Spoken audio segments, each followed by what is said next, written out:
Hello, and welcome to another episode of Hotkey Highlights brought to you by Actionable Insights. My name is Seth Harrison, and today I want to talk about the U key.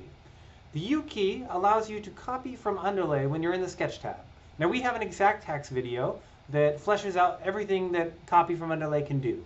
But this is Hotkey Highlights, and I just want to show you how to do it with the U key real fast. So, here I am in my Xactimate 28 estimate, and I'm on my main level, and I have a room with two line items in it.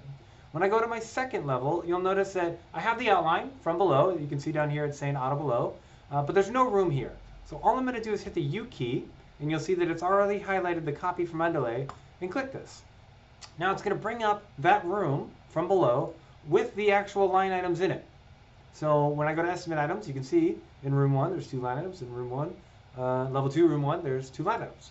So it's actually bringing up that sketch of the room and all the properties in it, and the line items that are included. So if you have a multi-level loss of similar apartment structures, you can quickly copy from Underlay to build from level to level.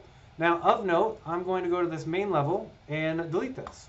And I'm going to change this auto below down here to level 2. So now it's actually outlining the room above this level, and the copy from Underlay still works. I can hit U, copy from Underlay. Now I've got a room in the main level and on level 2 that I've copied from below or above just using the U shortcut. This is another Hotkey highlight. I hope you've enjoyed. Please like, share, and subscribe, and I will see you next week.